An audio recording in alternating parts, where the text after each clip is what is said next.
Are you thinking about replacing your roof? I am building a roof on my roof, and it's made of 140 recycled tires. In this video, we're going to answer why this material is the best roofing system you've never heard of.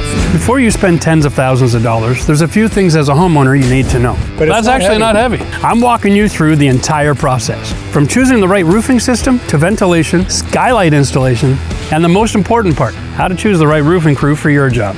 Because we vaulted the ceiling, we built a roof on a roof to create a ventilation system. Sometimes that's an overkill, but in this case, it's a must-have. We also installed these beautiful VELUX curb-mounted skylights. We're going to cover all of the flashing details, make sure that you're installing a leak-proof system. And because I live in a four-season climate, we've got to install the heat line heat trace cable system so we never get ice damming around our windows. So if you're thinking about replacing your roof, don't just pick a shingle and hope for the best. Watch the full video before you make any decisions. All right, guys, it's day one, and the first step for these guys is to get up there and rip the ridge off the roof. They're gonna be putting up the metal brackets so that we can all tie off on our ropes. Oh man, it's been a while. As you can see, the crew's been working hard stripping the roof, and I'm here talking to Jason. G'day.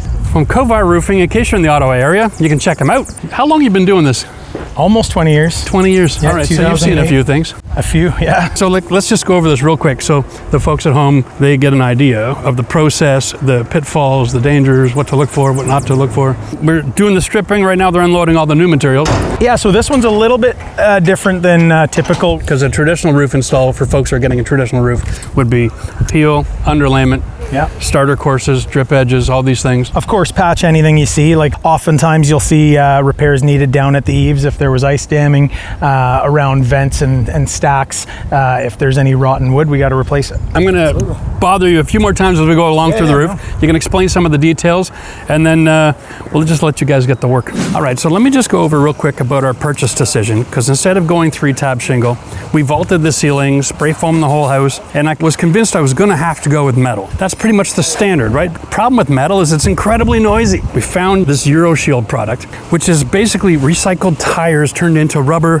slate-looking roof tiles that does all the same things that the metal will do for a vented ceiling, but it's going to be quiet. Rubber becomes more of a vapor barrier, so I can't just put it right on the roof deck. So the solution to that is to create that air barrier. So you strap it, 2x2s are nailed through the decking into the existing rafters. You put new plywood on top, allow that air to flow up and out, and eliminates that moisture issue. So we've got our first layer of our system put together now. This is the breathable synthetic roof underlayment. This goes right on top of the plywood. They got a cap nail system, and the idea here is bulk water travels all the way down as a shedding system. This is water diversion, goes through the gap of the old roof deck, which is actually the overhang where we have what we call our metal soffit. And the secret here is to make sure that our new soffit we install has got lots of ventilation holes.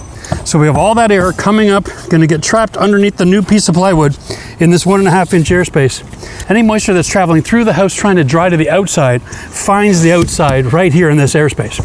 And then that air will come all the way up here where we have our ridge vent. There'll be a cap right here where the air can then escape from the roof. And as long as we have that airflow, we have the ability for something to dry. Remember, water just wants to go where it's not as wet as it is right now. We've got our skylight hole cut, and we're framing up our 2x2, just like we did on the front of the building. We're gonna add the synthetic layers, and then we're gonna do a relief cut on the synthetic, just like you would like a Tyvek above a window. Okay, for everybody that's furiously typing in a comment going, I can't believe that's all you're doing to keep your skylight flashed. Remember, this is the sub deck. This is gonna be a double-decker system. That is just the handiest little bin you've ever seen, right? So it picks up garbage and delivers materials to the roof. No more throwing stuff over your shoulder.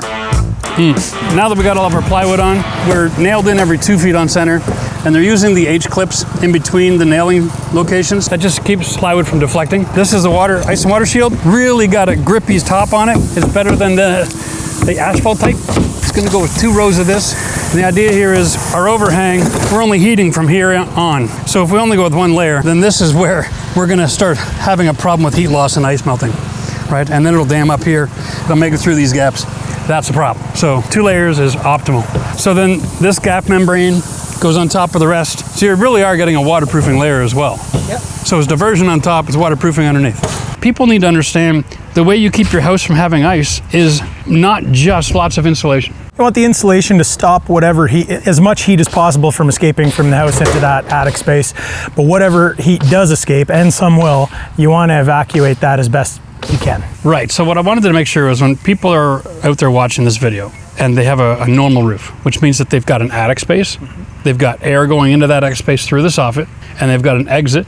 That means that they are creating a very passive system for air to go through that has the ability to move moisture.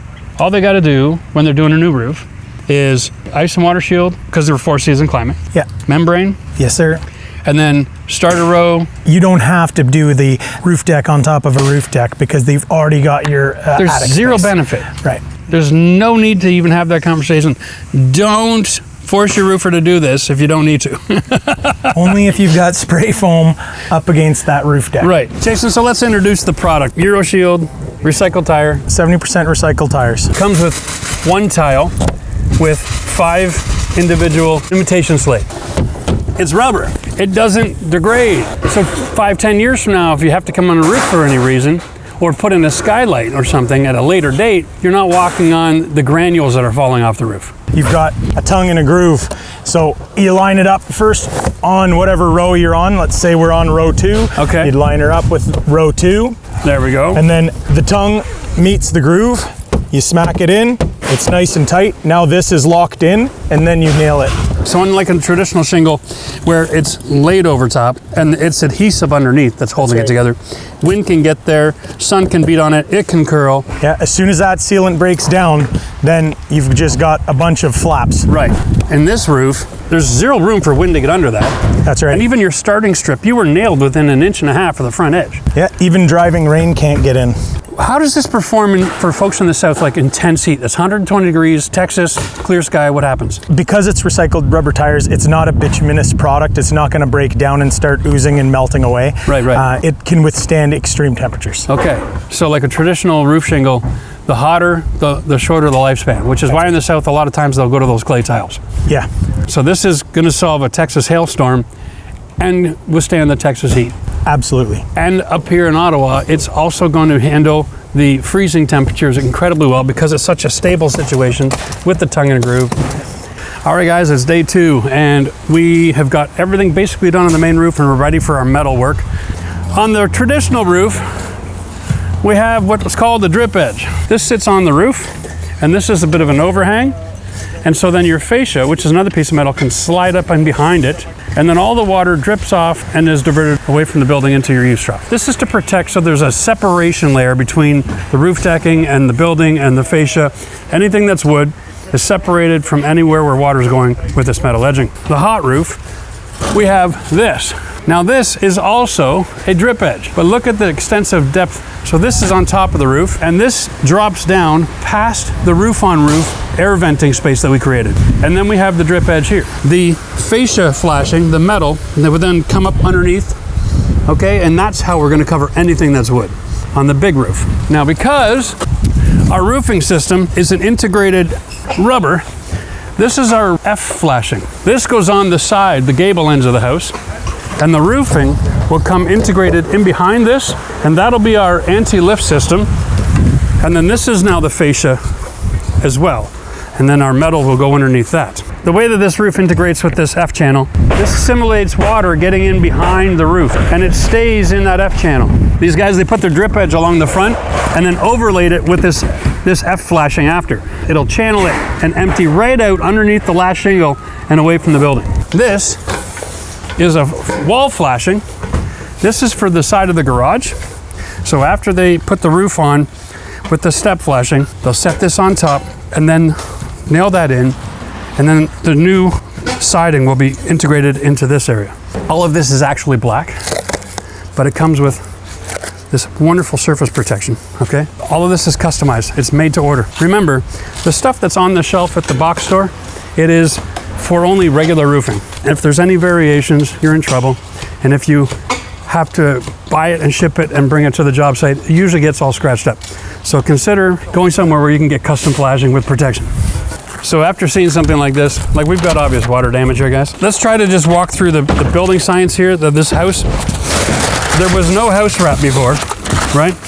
They had aluminum siding, and then they had like corners on the aluminum siding that were staggered.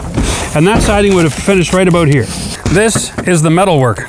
This is it. They just bent that right to here. They cut it to fit in and around. This came afterwards. And so what happens is all that water is being shed down the corner of this building, coming down the valley, and it's all forcing this to stay soaking wet.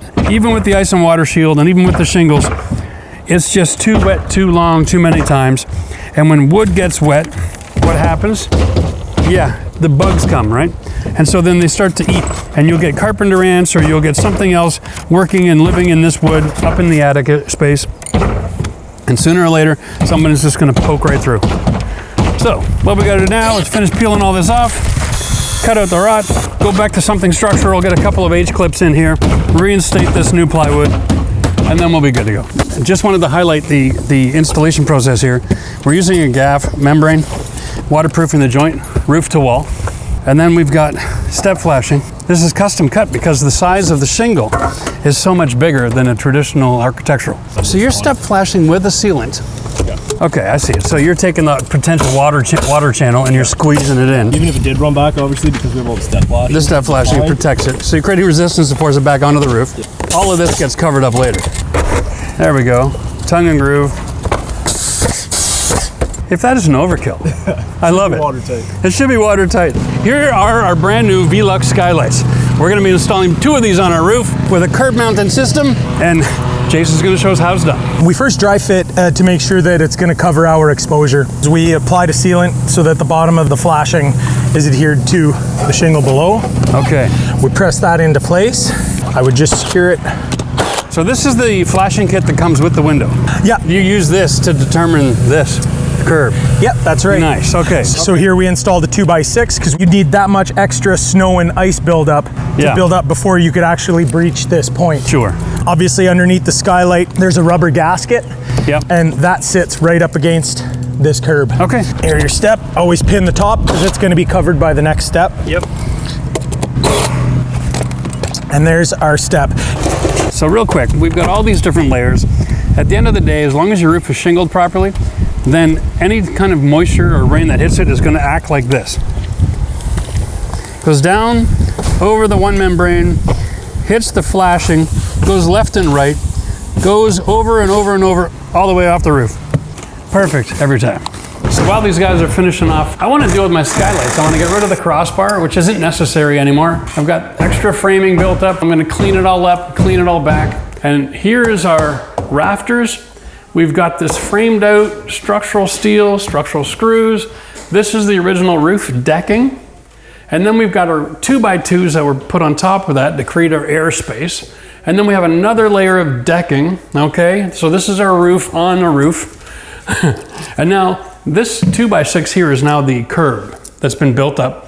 And that's been all step flashed in and capped and sealed up, and the skylight's now installed and screwed down. So what we have here is a bit of a concern because it's a 4-season climate. The airspace that's between this deck and this deck, okay, has all of the potential. Now when we're talking about skylights leaking, the leaking actually happens out first. So there's a real thermal issue here. I can't just rely on the wood itself as my R value to stop the heat loss. Plus, when you compound the fact that I've got multiple building materials here, I've got an air sealing issue. So the way we're going to tackle that is really simple. We are going to be installing a 1-inch R5 rigid foam board, okay? And we're going to be putting it in from the rafter location and feeding it up over those screw holes, all right? But not just that, we're also going to be adding PL Premium. So 1 bead across the top and then 1 bead across the bottom. And what I'm looking for here is I'm considering my finish. Now, if I just went with drywall, there's no thermal barrier. But by going with rigid foam and the adhesive, what I have is a solid backer that I can then come back when I go to do my roof, which is going to be tongue and groove oak. I can actually put on my oak and then wrap it up on the inside of the skylight. And this, I can use the same thing with adhesive strip, put in the oak, 2-inch brad nail through the foam, catch some wood, giving it time for the adhesive to set up. And that's my final install. What this does is it gives me a thermal break. Now all of these different materials there's no more air gap, okay?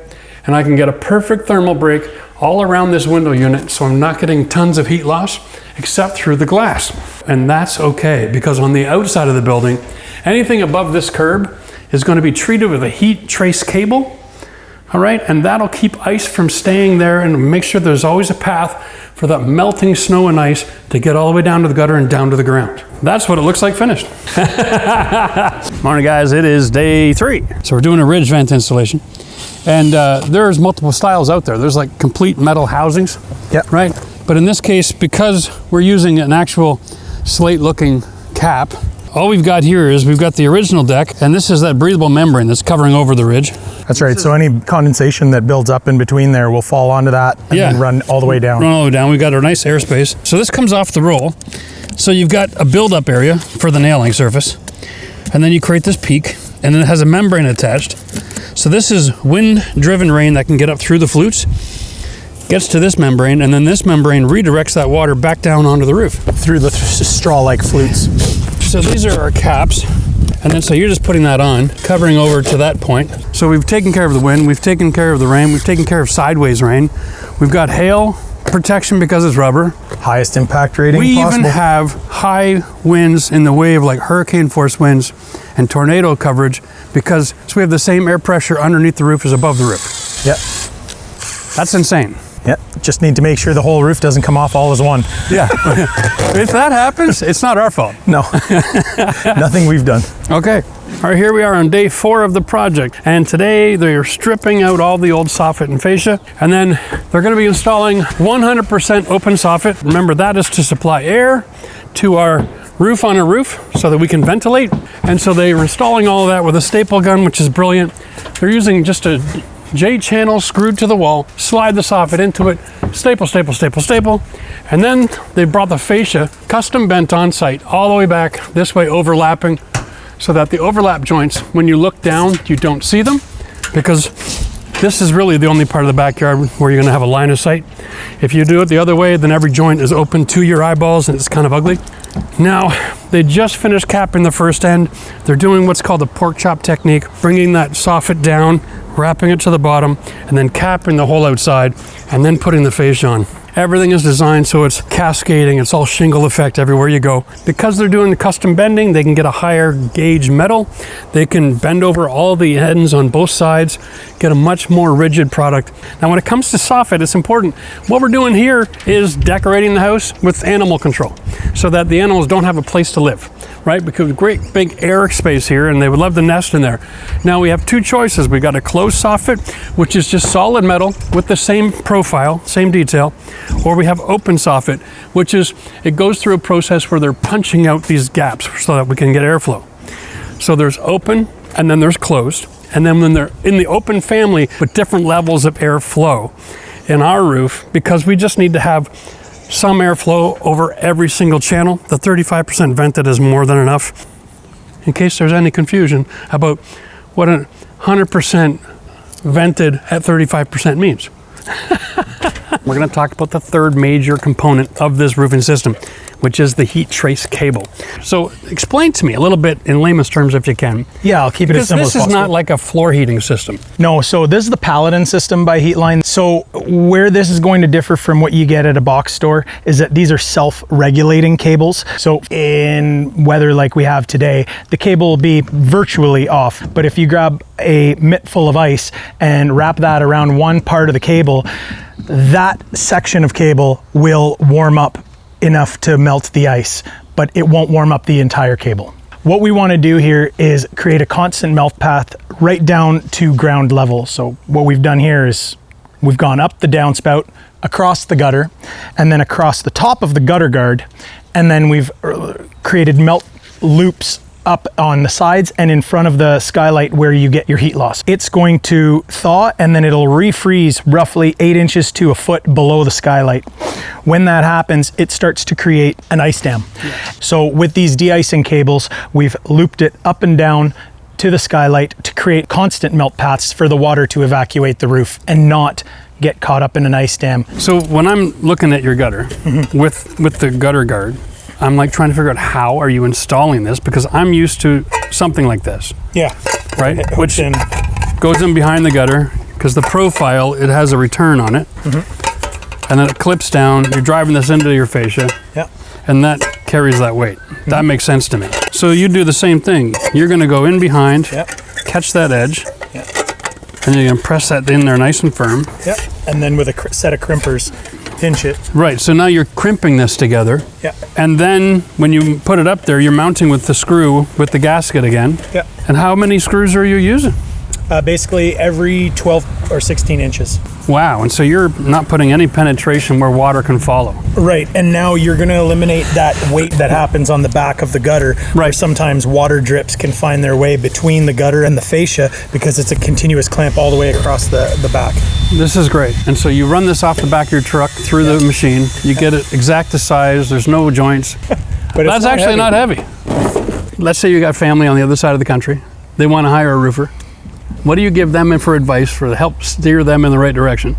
Yeah, okay. So a couple markers you want to look for. You want to make sure that your contractor's fully insured. They'd be able to prove that they have their certifications for the product they're installing. All of these companies have got a training program or some sort of oversight program.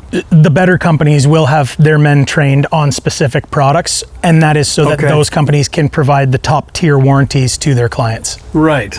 Another few things I would tell my family members is I would ask the contractor for examples of jobs they've done with these products, potentially even these colors. I would tell my family members to take a look at their reviews on Google, reviews on things like HomeStars or Angie's List. Brilliant. Well, that's great advice, Chase. Thanks a lot. I do appreciate all the work. Yeah. You guys have been great. You've been awesome. Absolutely. And the proof is in the pudding. I mean, this is looking beautiful. All right, roofing guys are all finished. We now need to get finishing up the rest of our siding. They can't put the rest of the gutters on until we finish closing up the rest of the house. So now that they're out of our hair, we're gonna jump in and do that. And if you wanna see that installation video, make sure you subscribe to the channel. We'll see you in the next video.